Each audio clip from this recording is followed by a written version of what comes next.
할렐루야. 설 명절이 이제 다가왔습니다. 여러분 설날에 뭐 하십니까? 이제 가족들 아마 뭐 어떤 형태로든 이제 모이실 것 같습니다. 뭐 여러 가지 제약들이 있어서 자유롭게 모이기는 힘드시겠지만 여튼 가족들이 함께 또 만나는 시간, 모이는 시간 되실 텐데 여러분들의 가정마다 하나님의 은혜가 또 하나님의 평강이 가득 넘치시기를 간절히 축복합니다. 그리고 여러분 가족들 모이셨을 때 뭐 당연히 그렇게 하시겠지만 가족들 모이셨을 때에 은혜로운 이야기들로 가득가득 또 채워지시기를 소망합니다. 특히 설날에는 여러분 모이시면은 이제 우리 동양적으로 구정 설날 새해 첫날이니까요 새해 복 받으시라는 얘기들을 많이 하시잖아요. 그러면서 또 가족들 모이면 어른들이 자녀들에게 덕담들을 많이 해주십니다. 하실 때 여러분 주로 어떤 얘기 하십니까? 가장 먼저 하는 거는 올해도 복 많이 받아라. 자녀들에게 복 받으라는 얘기도 하고 또 어른들에게도 새해 복 많이 받으십시오. 또 인사합니다. 어른들에게는 건강의 복을 주로 빌기도 하고요. 자녀들에게는 여러분 어떤 복 받으라고 덕담을 해주시나요? 너희들 올해도 복 많이 받아 보면은 거의 가정마다 이제 거의 루틴이 있는 것 같아요. 자녀들 특히 어린 자녀들 있으면 너 공부 잘하는 복 받아. 공부 잘해야 돼. 그 얘기하고 공부 잘해서 뭐 하게요? 좋은 대학에 진학하면 좋겠어. 그래가지고 또 무슨 복을 받으라고 그러죠? 좋은 직장 가서 돈 잘 벌면 좋겠어. 돈 잘 벌면요 시집 장가 잘 갔으면 좋겠어. 시집 장가 잘 가고 난 자녀들은요 떡두꺼비 같은 애들 아들 딸 많이 낳으면 좋겠어. 뭐 그런 아마 그런 복들을 받으라고들 덕담들을 많이 하십니다. 현실적인 얘기죠. 만약에 여러분 설날에 우리 가족들이 모여 있는데 하나님 아버지께서 여러분 가정에 이렇게 함께 앉으셨다고 상상을 해보는 겁니다. 우리의 아버지 되신 하늘 아버지 하나님께서 여러분 이제 설날에 같이 앉으셨어요. 여러분들에게 어떤 덕담을 해주실까요? 아마도 하나님께서도 똑같이 여러분들에게 복 받으라는 얘기를 하실 것 같아요. 왜냐하면 이게 그냥 상상이지만 그냥 없는 얘기, 그냥 상상하는 게 아니라 성경을 보면, 성경을 읽어보면 평상시 하나님께서 우리에게 어떤 말씀을 하시는지가 나오기 때문에 하나님 이 말씀 하실 거야 라고 충분히 예측할 수가 있거든요. 하나님께서도 우리에게 복 받으라는 얘기를 하실 것 같습니다. 뭐 너 열심히 살아야 돼, 충성되게 해야 돼, 이런 얘기는 저 뒤에 나올 법한 얘기고요. 가장 먼저 하나님께서 무슨 얘기 하실까 생각해 보면 성경을 근거로 얘기를 해보면 내가 너희를 사랑한다는 말씀을 하실 것 같고요. 복에 대한 얘기를 하실 때도 그냥 복받아 그런 얘기 이전에 하나님께서 이런 얘기를 하실 것 같아요. 내가 너희들에게 준 복 있잖아. 그거 잘 가지고 있니? 그거 먼저 물어보실 것 같아요. 복을 너 앞으로 많이 받아라는 얘기보다도 너희들에게 준 복 있잖아. 그거 잘 가지고 있어? 그거 물어보실 것 같고, 그리고 이어서 하시는 얘기는 너희들의 인생에 이제 그 복이 잘 흘러 넘쳤으면 좋겠어. 하나님께서 그런 말씀을 하실 것 같습니다. 그러시면서 또 올해도 더 많은 복이 너희들에게도 임하기를 바란다. 이 얘기들은 그냥 단순한 상상이 아니라 성경에서 하나님께서 우리에게 말씀하고 계시는 내용들입니다. 그래서 여러분 우리 이번 명절에도 이제 가족들이 이렇게 모이시면 이제 하나님께 가정 예배들을 하시잖아요. 그러면 가족 예배하는 것 참 너무나 귀하고 훌륭한 제일 좋은 일입니다만 그것 이전에 평상시에도 늘 우리 가족들이 모이면 이런 이야기들을 하시는 것이 더 좋은 것 같아요. 하나님 얘기하고 또 하나님께서 우리에게 복 주신 얘기, 우리가 은혜 받은 얘기 서로 나누는 것, 그것이 곧 하나님께 드리는 예배라고 생각을 합니다. 그래서 설날에 모이실 때 너무나 잘 아시겠지만 요즘에는 가족들 모인 자리에서도 안 해야 되는 얘기들 있잖아요. 그런 얘기들은 잘 피하시는 것이 좋을 것 같고 정치 얘기, 경제 얘기, 돈 얘기, 집 얘기 재밌기도 하겠지만 조금 하시고 하나님 얘기, 은혜 받은 얘기, 감사한 얘기들을 더 많이 하시는 여러분 설날이 되셨으면 좋겠습니다. 특히 여러분 오늘 이제 함께 나눌 이 말씀을 잘 좀 기억을 하셨다가 가족들 모이셨을 때 서로 이렇게 얘기를 나눠보면 좋을 것 같습니다. 오늘 설교 제목은 복이 흐르는 인생인데 새해 서로 복 받으라고 덕담들을 많이 하시는 그 자리에서 우리가 받은 복이 무엇이 있는지 또 어떤 복을 또 기대를 하는지, 복이 흐르는 인생이란 무엇인지 그런 얘기들을 나누어 본다면 참으로 은혜로운 설날이 될 줄로 확신을 합니다. 그런 얘기 하실 때에 그 가장 중요한 부분들은 내가 생각하는 복을 얘기하는 것이 아니라 성경이 말씀하는 복을 생각을 나누는 것이 중요합니다. 그래서 하나님 말씀을 잘 듣는 것이 중요하고요. 성경에서 말씀하는 복된 인생은 우리가 생각하는 것과는 조금 다른 면들이 있습니다. 여러분 생각하실 때 복된 인생은 어떤 인생입니까? 복된 인생 그러면 성공하는 인생이라는 생각이 들 거고요. 성공하려면 뭐가 있어야 되죠? 능력이 있어야 되잖아요. 그래서 우리가 복된 인생, 성공한 인생 그러면 내 능력을 잘 키워서 미래지향적으로 살아가면서 뭔가 위대한 일을 이루는 것, 성공하는 인생이야. 이렇게 아마 생각할 수가 있을 겁니다. 물론 적용적인 면에서는 뭐 그렇게 하는 부분들이 분명히 필요합니다만 원칙적으로 성경을 원칙으로 삼았을 때는 어떤 면에서는 정반대의 이야기들이 나옵니다. 성경이 우리들에게 말씀하는 바 복된 인생은 결코 내 능력에서 나오는 것이 아니라 하나님의 손에 달렸다는 것으로부터 출발합니다. 하나님의 주권을 인정한다는 것이 중요하고요. 그리고 성경에서 말하는 바 복된 인생은 앞으로 내가 뭔가를 이룩할 것들에 대한 복보다는 이미 받은 것에 대한, 받은 복에 대한 기억, 감사가 근본적으로 준비가 되어야 하는 겁니다. 그것을 바탕으로 하여서 복 주실 하나님을 기대하고 소망하는 것이 성경이 우리들에게 말씀해 주고 있는 복된 인생입니다. 오늘 함께 나눌 말씀인 신명기 15장에서 바로 이와 같은 독특한 복의 이야기를 우리에게 들려줍니다. 오늘 15장의 일부분을 읽었습니다만 신명기 15장의 내용은 면제년법이라고 하는 우리와는 조금 익숙하지 않은 그런 율법에 관한 내용입니다. 면제년법이라고 하는 것은 7년째가 되면 빚도 탕감해주고 노예도 풀어주어라 하는 그런 내용입니다. 같은 백성, 이스라엘 백성들 중에 누군가에게 돈을 이렇게 빌려준 일이 있다면 7년째가 될 때는 그 빚을 탕감해 주는 것이고, 내가 종으로 내가 산 종이 있다면 7년째 때는 그냥 해방시켜 주라는 그런 내용입니다. 대단히 어려운 내용이죠. 좀 자세히 살펴보겠지만 어려운 명령입니다. 하나님께서 이스라엘 백성들에게 이런 어려운 명령을 주신 이유는 너희들이 수준이 높으니까 이렇게 어려운 것을 잘 수행하면 내가 좋은 상을 줄 거야.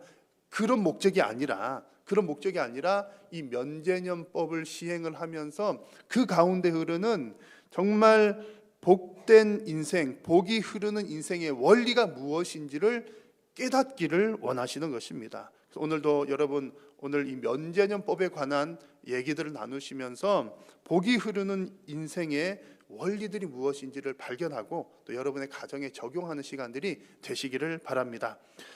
복이 흐르는 인생의 첫 번째 대원칙 중에 대원칙은 하나님의 주권을 인정하는 것입니다. 여러분, 하나님의 주권을 인정하는 것, 너무나 당연한 이야기지만 여러분의 가정에 복이 흐르고 여러분의 자녀가 잘 되는 비결은 하나님의 주권을 가르치고 전수하는 일입니다.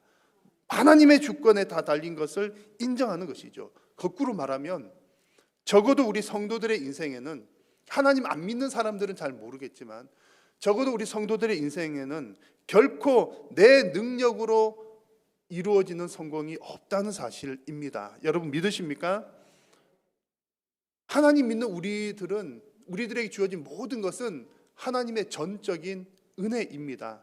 그래서 하나님의 백성들에게 필요한 것은, 우리도 당연히 이 땅을 살아가니까 내 능력치를 키워야죠. 우리가 뭐 능력이 있는 것은 성실하게 일을 해서 능력을 갖추는 것은 분명히 필요한 일입니다만, 성도들은 내 능력을 기르기 이전에 먼저 해야 될 것이 바로 하나님의 주권을 인정하는 노력이라는 겁니다. 내가 내 능력을 위해서 뭐 10시간 노력을 한다 그러면 하나님의 주권을 인정하는 노력은 더 많이 해야 된다는 그런 사실입니다.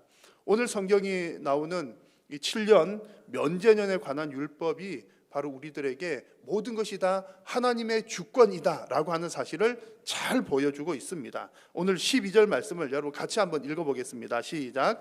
내 동족 히브리 남자나 히브리 여자가 내게 팔렸다 하자. 만일 6해 동안 너를 섬겼거든 7째 해에는 너는 그를 놓아 자유롭게 할 것이요. 아멘. 종을 자유롭게 풀어주라는 내용이고요. 이 내용이 1절에서는 어떤 표현이 나와 있냐면 매 7년 끝에는 면제하라고 나와 있습니다. 면제하라, 자유롭게 할 것이요. 이 말씀들은 명령형입니다. 하나님께서 명령하시는 내용이에요. 명령한다는 것은 누가 명령을 할 수 있습니까? 그 일에 대한 주도권, 주권을 가지고 있는 사람이 명령할 수 있는 거죠. 하나님께서 이 모든 것에 대한 주권이 있으시다는 표현으로 명령을 하시는 겁니다. 무엇에 대한 주권인가요?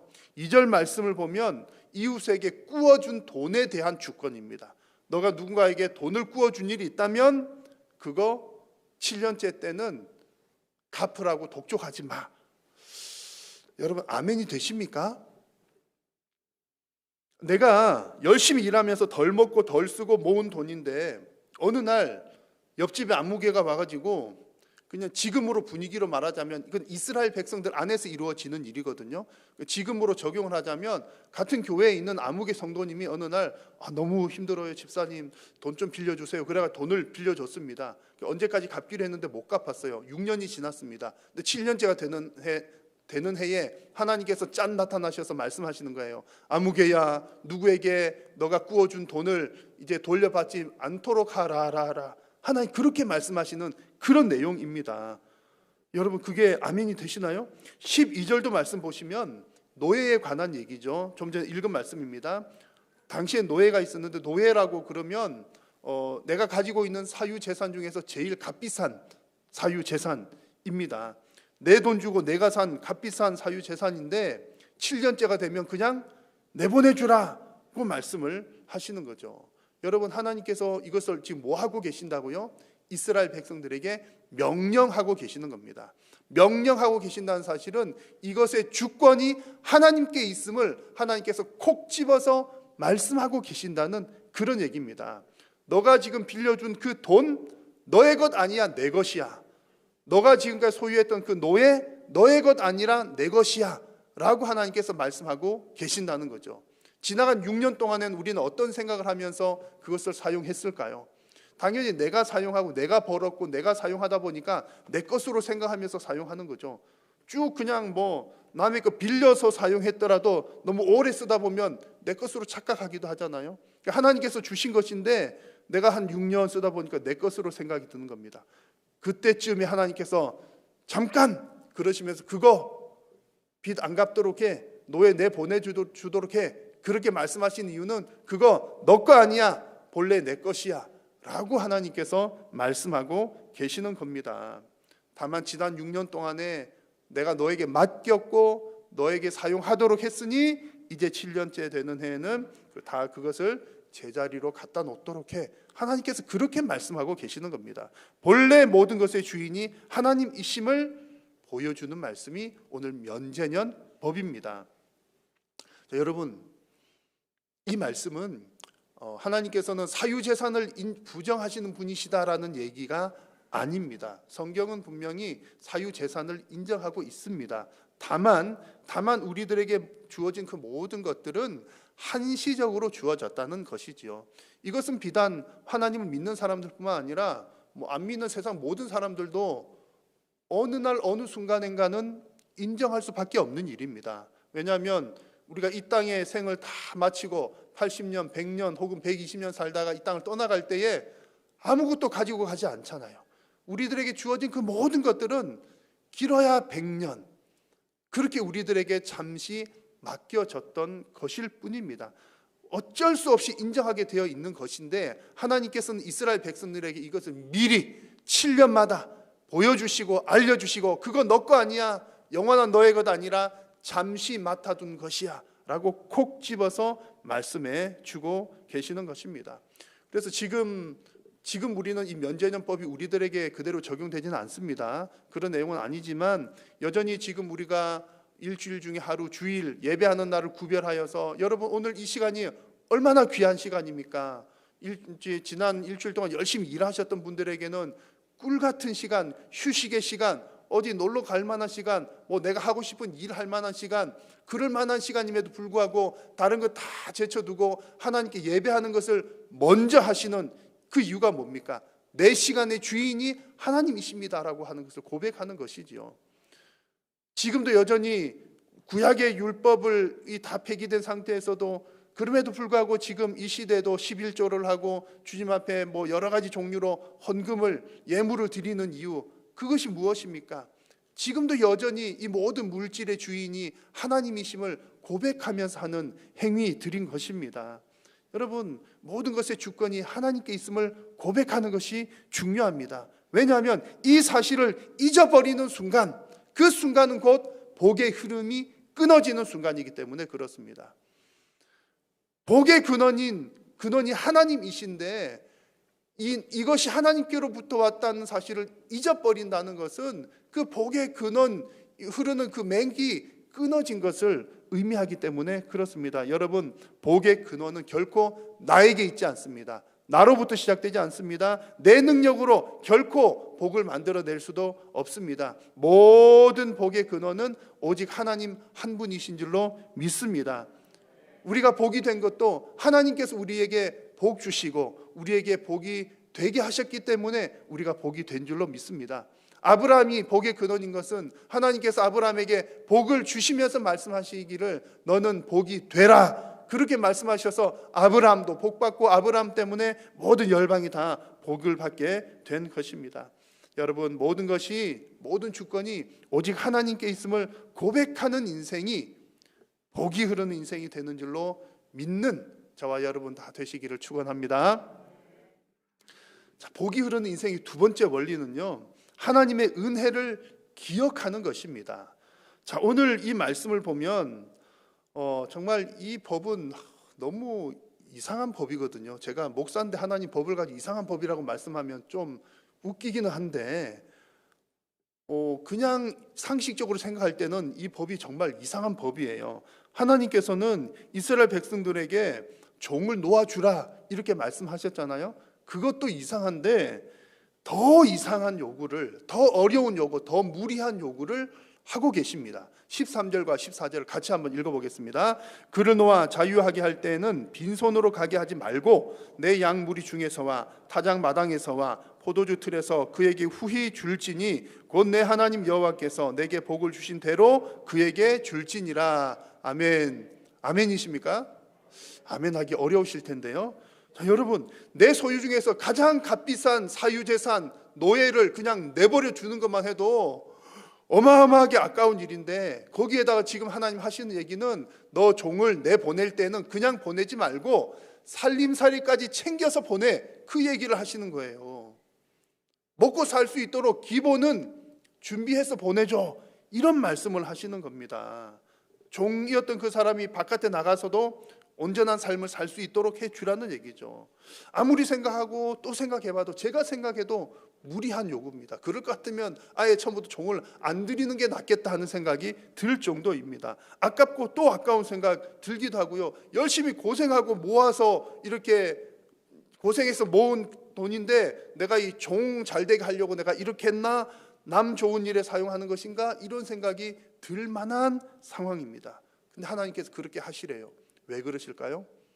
하나님의 법에는 다 이유가 있습니다. 그리고 너무나 분명한 사실은 하나님께서 이렇게 말씀하시는 것은 분명히 나에게 손해가 되지 않는다는 거죠. 나에게도 유익하고 우리 모두에게도 유익한 일이 됩니다. 이 일을 할 때 중요한 포인트는 14절 뒷부분에 나오는 내용입니다. 여호와께서 내게 복을 주신 대로라는 표현입니다. 무슨 얘기입니까? 지금 하나님께서 이것을 요구하실 때에는 없는 것 짜내가지고 뭐 억지로 하게 하는 것, 없는데 너 먹지도 말고 아무것도 하지 말고 다 내줘야 돼, 이런 얘기가 아니라 이미 너가 받은 것을 전제로 하고 있다는 얘기입니다. 할 만한 것을 이미 하나님께서 주셨다는 것이죠. 나의 것으로 하는 것이 아니라 하나님의 것으로 한다는 얘기입니다. 이어서 나오는 다음 구절을 보면 하나님께서 이런 말씀을 하시고 이런 면제년의 법을 주신 목적이 분명하게 나오는데요. 15절을 보십시오. 너는 애굽 땅에서 종되었던 것과 내 하나님 여호와께서 너를 속량하셨음을 무엇하라? 기억하라. 무엇을 기억하라고요? 너도 종되었잖아.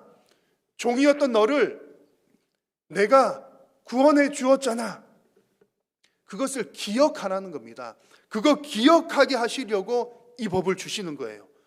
내가 내 종이 있습니다. 내 종을 내보내면서 먹을 것까지 다 챙겨줘요. 그렇게 하는 것은 뭘 기억한다고요? 나도 똑같이 그 일을 당했다는 것을 기억하는 겁니다. 언제 그 일을 내가 경험했죠? 애굽에 살 때에, 이스라엘 백성들이 애굽에 있을 때에 하나님께서 애굽에서 종되었던 그들을 자유롭게 풀어주셨습니다. 나올 때 그냥 나왔나요? 하나님께서 먹을 것, 입을 것 다 챙겨서 준비시키셔서 보내어 주셨습니다. 이미 받은 그 복을 기억하라는 거죠. 기억하게 하려고 이렇게 어렵고 힘들어 보이는 율법을 주셨습니다. 그런데 왜 하나님께서는 그냥 쉽게 말씀하셔도 될 것 같은데 왜 이렇게 하기 어렵고 힘들어 보이는 율법을 주시면서까지 이렇게 하도록 하셨을까요? 그냥 어디다 그냥 종이 한 장 써놔도 될 것도 같은데 왜 하나님께서는 이런 법까지 만드시면서 기억하게 하셨을까요? 그 이유는 사람들이 너무나 잘 잊어버리기 때문입니다. 받은 은혜를, 받은 복을 너무 잘 잊어버리니까 하나님께서 확실하게 기억하게 하려고 이 법을 주셨다는 얘기죠. 자, 여러분, 출애굽의 이야기를 다시 한번 돌이켜 보십시오. 출애굽할 때에 지금 이 법을 주신 거가 너희들 출애굽할 때를 기억하라 그랬잖아요. 출애굽할 때에 출애굽 사건이 어떤 얘기였습니까? 애굽에서 이스라엘 백성들 고생하고 있을 때에 하나님께서 모세라고 하는 사람을 준비시키셔서 애굽 땅에 10가지 재앙을 내리시면서 이스라엘 백성들을 구원해 주셨습니다.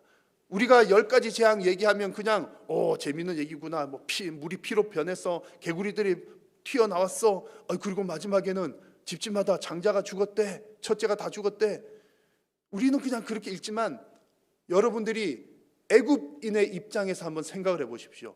애굽인의 입장에서 볼 때는요, 이 애굽에 임했던 이스라엘 백성 때문에 애굽에 임했던 10가지 재앙은 나라를 발칵 뒤집어 놓은 사건이었습니다. 집집마다 첫째 아들, 첫째 모든 것들이 다 죽어나갈 때에 집집마다 곡소리가 났던 거죠. 전국적으로 온 나라가, 그 큰 나라가 그 큰 일을 겪으면서 작은 민족 하나를 내보내게 되었다는 겁니다. 이것이 이스라엘 백성들의 입장에서 볼 때는 대단한 복을 받은 것이요, 대단한 은혜를 누린 것이었습니다. 그런데 이렇게 큰 은혜를 받은 이스라엘 백성들이 어떻게 됐습니까? 얼마 지나지 않아, 광야길을 나간 지 얼마 지나지 않아서 물이 없어서 목말라 죽겠느니 불평을 합니다. 먹을 것이 없으니까 배고파 죽겠다, 그렇게 불평을 하기 시작했습니다. 그러면서 하는 얘기가 차라리 애굽에서 고기 먹다가 죽어도 거기서 죽는 게 나았겠다, 이렇게까지 원망을 했습니다. 여러분, 죽어가는 사람, 살려달라고 애원하는 사람 실컷 애굽을 발칵 뒤집어 놓으면서까지 살려놨더니 하는 얘기가 왜 살려놨냐고 죽게 그냥 내버려 두지, 그런 얘기를 하고 있는 겁니다. 애굽을 떠나기 전에는 하나님, 이 지긋지긋한 애굽에서 나갈 수만 있다면 뭐라도 하겠습니다. 하나님, 이곳에서 해방만 시켜주시면 어떻게든 잘 살아보겠습니다. 하나님, 그랬던 마음이 오래가지 않았다는 얘기입니다. 사람의 마음이 이처럼 연약한 갈대와 같습니다. 그래서 하나님은 이 면제년법 등등을 지키도록 하면서 여호와의 은혜를 기억하도록 하신 것입니다. 자, 여러분, 요즘에 여러분들의 인생에는 은혜가 얼마나 많이 넘치고 계십니까? 은혜가 충만하십니까? 보통이십니까? 그냥 밋밋하게 잘 그냥 보내고 계십니까? 솔직하게. 이제 코로나 때문에라고 하는 말이 엄청 좋은 핑계거리가 됐어요. 코로나 때문에 요즘에 그래요. 뭐라도 코로나 때문에 갖다 붙이면 그렇지. 그런데 제가 이제 잘 알거든요. 코로나 오기 전에도 이제 성도님들의 쭉 분위기를 보면 은혜가 많이 떨어져 가는구나. 왜냐하면 많은 분들이 그렇게 말씀하셨어요. 옛날에는 그렇게 은혜도 넘쳤고 재밌고 좋았는데 세월이 점점점 지나면서 은혜가 좀 식어지는 것 같아, 열정이 식어지는 것 같아, 그런 말씀들을 사실 꽤 많이 하셨습니다. 자, 여러분, 옛날만큼 좋은 일이 안 일어나서 은혜가 식어지는 걸까요? 옛날만큼 뭔가 아주 획기적인 일이 없어서 그런 것일까요? 물론 그럴 수도 있겠습니다만, 그럼에도 불구하고 우리 예수 믿는 사람들은 지나간 은혜를 기억하기만 해도 그것이 은혜가 됩니다. 왜냐하면 우리 모든 믿는 사람들은 영적으로 출애굽을 경험한 사람들이기 때문에 그렇습니다. 이스라엘 백성들이 출애굽 경험한 것이 대단한 사건이었던 것처럼 지금 예배하는 여러분들이 예수님 믿게 된 것이 대단한 사건입니다. 똑같은 영적인 출애굽 사건이에요. 여러분, 예수님 처음 믿으실 때에 어떤 감사와 감격이 넘쳤는지를 한번 기억을 되돌려 보십시오. 너무 오래된 일이어서 기억이 안 나실지도 모르겠지만, 여러분, 거의 예수 믿는 사람들의 99%는 다 그래요. 예수님 처음 믿을 때에 나 같은 죄인 살리신 하나님 은혜 감사합니다. 눈물 펑펑 흘리시면서 하나님, 나를 구원해 주셨으니 내 평생 주의 영광 위하여 살겠습니다. 나는 다른 거 다 없어도, 이 세상 거 다 간데 없어도 예수님 한 분만으로 만족합니다. 그렇게 고백하셨던 분들이 세월이 좀 지나가고 광야길 걸어가면서 뭔가 좀 특별한 이벤트가 없어지고 그러면 받은 은혜 희미해지게 되고 뭔가 없나 봐 흔들리게 되고 때로는 원망하게 되는 것이 우리들의 모습입니다. 그래서 오늘 이 말씀이 지금 우리들에게도 너무나 중요한 겁니다. 여러분, 복을 많이 받는 것, 은혜를 많이 받는 것도 참 좋은 일이지만 그것 이전에 더 중요한 것은 받은 은혜를 기억하는 일인 줄로 믿습니다. 10가지 은혜를 받았더라도 다 잊어버리면 무슨 소용이 있을까요? 한 가지 은혜를 받더라도 그것을 평생 기억하며 살아가는 사람은 그것이 우리들에게 있어서 은혜의 동력이 되고 복의 동력이 되는 줄로 믿습니다. 그래서 우리가 앞으로 무슨 복을 받을 것인지 미래지향적으로 사는 것도 중요하지만 필요한 일입니다. 그러나 그 이전에 반드시 놓치지 말아야 될 것은, 앞으로 복이 많이 오면 뭐합니까? 다 잊어버리면 똑같은 걸요.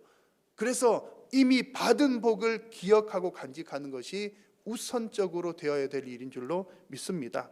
그래서 이번 설날에 여러분 가족들 모이셨을 때 그런 이야기들 한번 나눠보시면 좋을 것 같아요. 너가 복 많이 받아라 그 얘기하기 이전에, 그 전에 너가 받은 복이 뭐야? 너가 지금 받은 은혜가 뭐가 있을까? 또 내가 받은 복은 이런 복이야. 어른들이 먼저 얘기하시는 게 더 좋을 것 같아요. 더 오래 살았으니까요. 그렇게 얘기를 나눠보시면 좋겠고, 만약 할 수만 있다면 정말 가족들이 모여서 종이 한 장에다 쭉 적어보시면 정말 더 큰 은혜가 되실 것입니다. 그래서 정말 받은 은혜를 잘 간직하고 유지하고 나누는 여러분들의 가정 되시기를 축복합니다. 자, 복이 흐르는 인생에 오늘 말씀에서 발견하는 세 번째 원리는, 하나님은 정말 복 주기를 원하시는 분이라는 사실을 정말 깨닫고 믿는 일입니다. 오늘 드리는 말씀은 과거에 받았던 은혜에만 머무릅시다 그런 얘기는 결코 아니에요. 우리가 이미 앞으로는 중요하지가 않고 받은 은혜만 잘 기억하면 된다는 그런 얘기를 드리는 것은 결코 아닙니다. 왜냐하면 과거에 은혜를 베푸셨던 하나님, 과거에 복을 주셨던 하나님은 지금도 여전히, 그리고 앞으로도 여전히 우리에게 복 주시기를 원하시는 분이기 때문입니다.